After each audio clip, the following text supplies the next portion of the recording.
Well, boredom is definitely not an existential thing.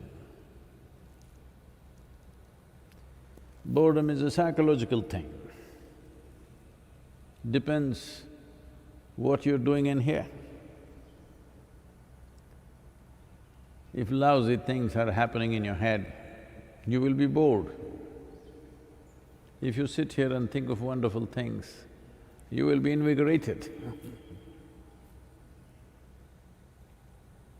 So boredom is a psychological process. In many, many ways, we've said this is your drama. If you are getting bored with your drama, can you imagine the plight of others who are stuck with you for these 3 weeks?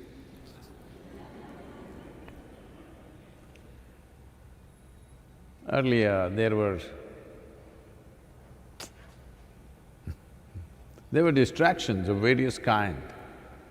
These distractions, we called it as work, we called it as shopping, we called it as other social responsibilities. Now, people are stuck with your drama.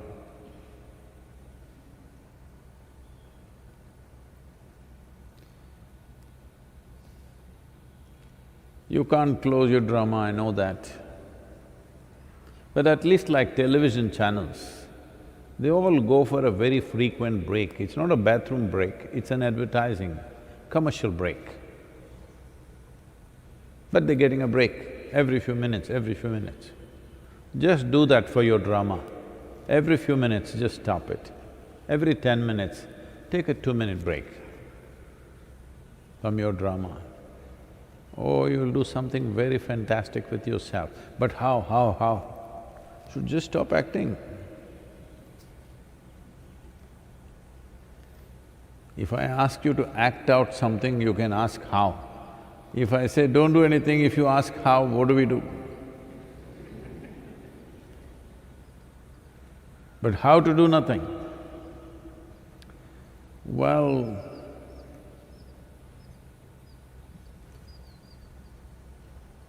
nothing is not a thing, so it cannot be thought as such. Oh, Sadhguru, you're playing with words and teasing us. No.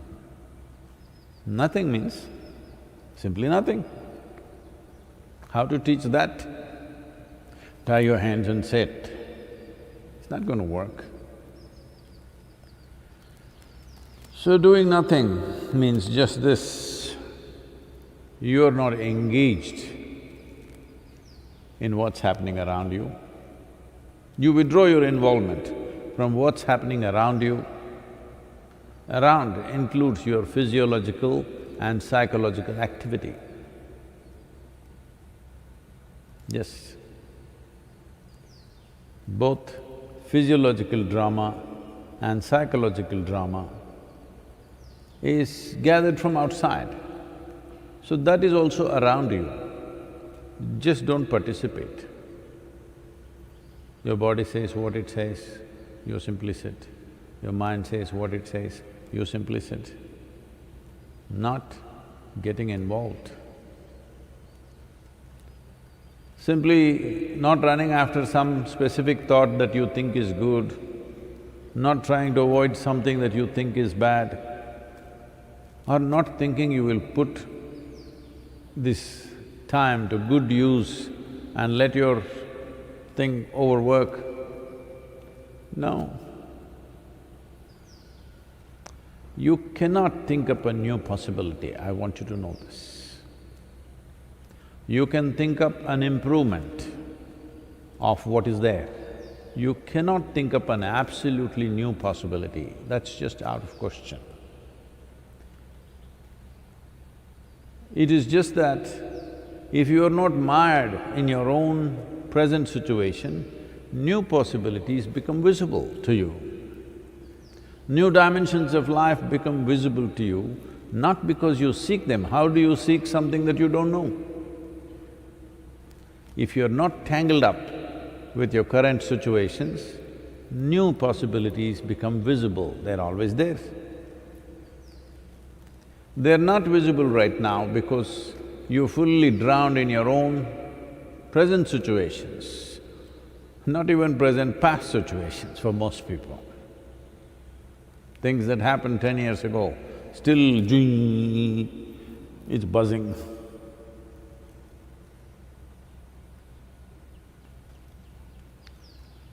Well, you could have done all these antics if you had a million-year lifespan.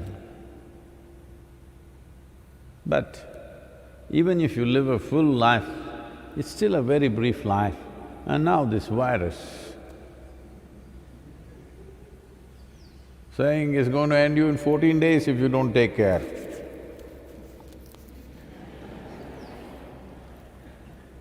If you don't take care, this virus is threatening you in 14 days, we will dispatch you. So it's a very brief life.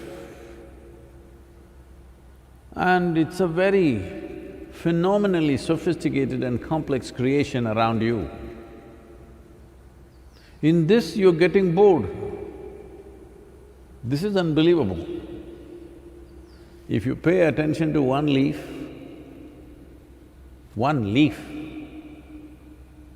you can spend years looking at it because it's so intricate and so sophisticated. There are ants, insects, birds, animals, whole phenomena of life and the vastness of the sky. If you engage with anything existential, if you engage with dimensions which are existentially true, there is no room for boredom because it is too fantastic a phenomena. Because you're doing a petty phenomena in your head and you're only involved in that, you're getting bored. Don't think you're bored of life or people, you're just bored of your own stuff. You're just bored of what's happening within you. You don't even know what's happening around you. Otherwise you would have seen the virus. You don't know. Can you imagine? Something that you cannot see just can crawl up and go here and… you cannot see. New possibilities. Well, lot of people are going to say, what is this? When we are suffering like this, is this the way to talk? This is what you must decide. If you're looking for solace, you must go somewhere where they will tell you sweet things.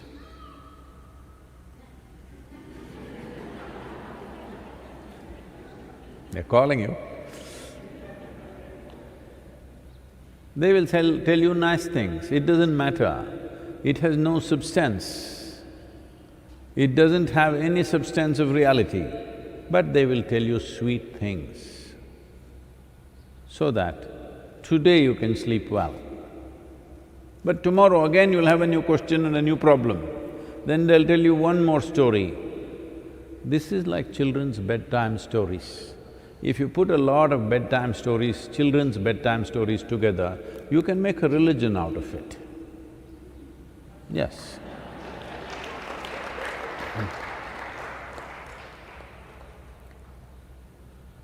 So, you want a solution. If you want a solution, first and foremost thing is to understand what is the nature of the problem and where the hell is it. If you go to your doctor, he will touch you here, here, poke you here, here, here. But what is he trying to do? He's trying to find out where the hell is the problem. This happened. A young lady went to the doctor and told him, "Doctor, my entire body is hurting excruciatingly. Wherever I touch, it hurts." He said, "Really? Tell me, point out, where is it hurting?" She did like this, "Ah!" She did like this, oh. The doctor watched this and he said, come here. And then he plastered her forefinger and sent her home.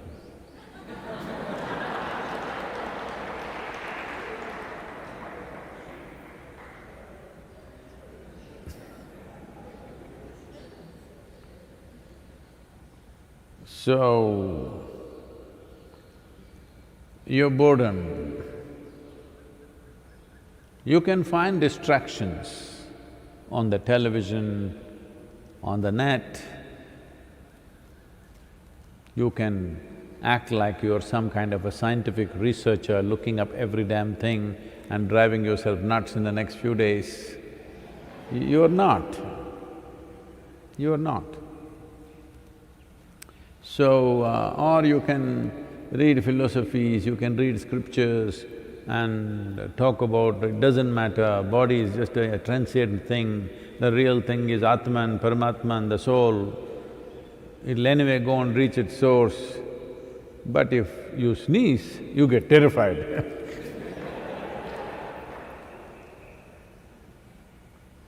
because sneeze is so powerful, it can take the soul out of you.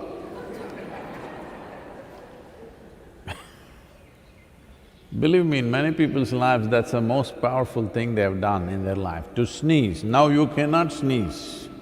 If you sneeze, you will be captured and locked up for 14 days. You cannot sneeze anymore. But for many people, that is the most powerful thing that they have done in their life. Achoo!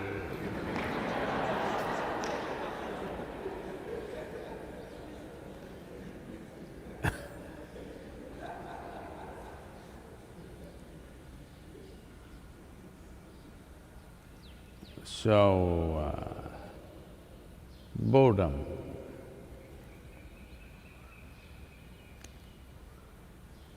Boredom means, in some way, you're seeking death. In some way, you're saying, life is not worth living. That's what boredom is. No, not like that, I was just bored for 10 minutes. Yes, those 10 minutes you're seeking, you need to understand this. This body, this whole mechanism is structured in such a way, well, people will ask, is this scientific, not scientific, it's all right. But this is true. I don't know whether it's scientific or not, because it becomes science only after it is proved in the laboratory. Life doesn't happen in a laboratory unless you're a captured lab rat. Life happens in a different way. It is very important that your consciousness, the way you think, feel and look at life, is the message that is going to the structure. How robust, how integrated, how sensitive and how much of a possibility it is simply depends on moment to moment, what is the kind of message that is going into this. Because this entire thing is running on a certain kind of software and you are the lousy software developer, that in a day you got bored 5 times, 10 minutes each. Those 10 minutes you said, this life is not worth living. Message went all over. And the life that you are, the physical life that you are is getting confused. And one of them may invite the virus.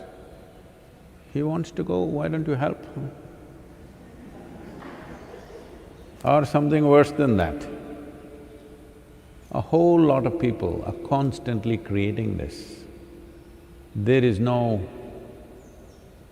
one big yes to life. This used to happen when we were doing the 90-day wholeness program.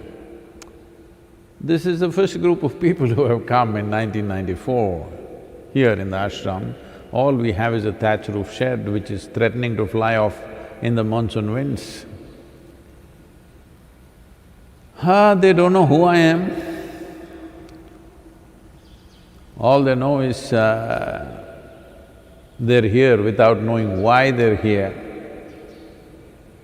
They didn't make up their mind, they were just drawn here. So they came and sat. So I'm trying to walk them through certain things, preparing them for something. So I keep asking, yes or no? Tell me yes or no, clearly. After a few weeks, they said, Sadhguru, it's yes and yes. Don't again ask this. Whatever you say, it's yes and yes. Are these some kind of fanatics or nutcases? No, very intelligent people. But experientially they realized there is no point resisting that which is literally the source of your life. There's no point resisting that. There is no point saying yes and no to life. It's one big yes, it's yes and yes. So when I came one day, there used to be a blackboard on which we used to announce a few things. They wrote, Sadhguru, yes and yes. I said, okay, if it's yes and yes, things are simple. You must become 100% yes to life. When you say, I'm bored, you're a no to life. When you get angry, you're a no to life. You get dejected, you're a no to life. You get depressed, you're a no to life. You get frustrated, you're no to life. Like this, yes, no, yes, no, yes, no, yes, no, it's confused. Now, physiology itself will keep you busy for the rest of your life because it's become a problem. The idea of yoga is to become 100% yes in such a way that you can put this aside. You can put this body and this mental mechanism aside, use them as platforms to look at larger possibilities of life. But right now, yes, no, yes, no, yes, no, yes, no, yes, no, this itself is a lifelong issue. The ways of the body and the nonsense of the mind is keeping people busy for an entire lifetime. This is good time, 3 weeks of sadhana time. This is not boredom time, this is not Netflix time. 1 week, Netflix is over. This is not the time for you to get PhD in virology. You should have gotten it earlier if you were interested, not in 3 weeks. This is a time to become 100% yes to life, because that is the way the possibilities of life will open up for you. Otherwise, yes, no, yes, no, yes, no. Life doesn't know whether you want it or not. Because it's taking every message from you, at the end of the day it can't make out what the hell you want. Make it very clear. Make it very clear to everything that is working here, that you are 100% yes to life. But I'm bored with my family, Sadhguru. I pity them.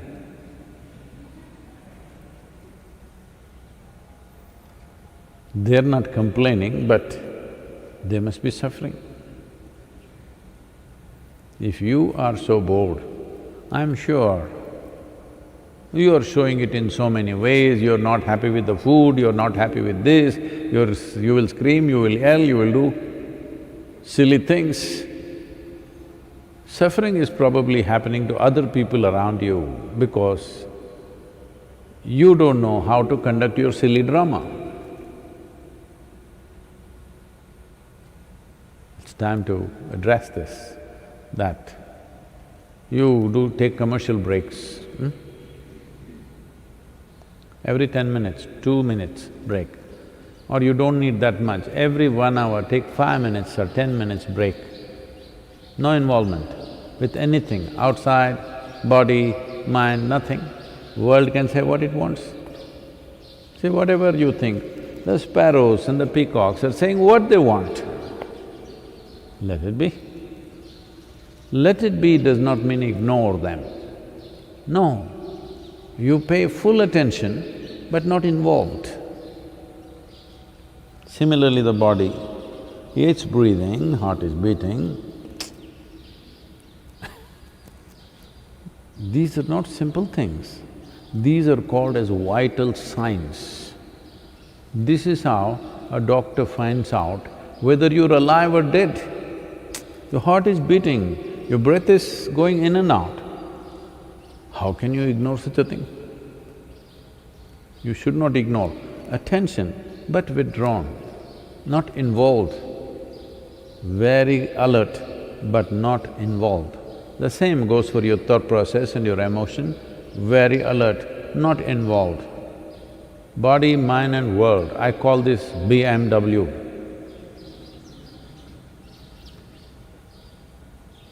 You get out of your BMW and pay attention to it. Every hour, 5–10 minutes, you will see wonders will happen. You will blossom as a being, which is the most important thing. This is the aspiration of every life. Every life on this planet is only aspiring to become a full-fledged life. The problem with human beings is, we know what is a full-fledged coconut tree, what is a full-fledged mango tree. We even know what is a full-fledged peacock, but we don't know what is a full-fledged human being. Time to explore.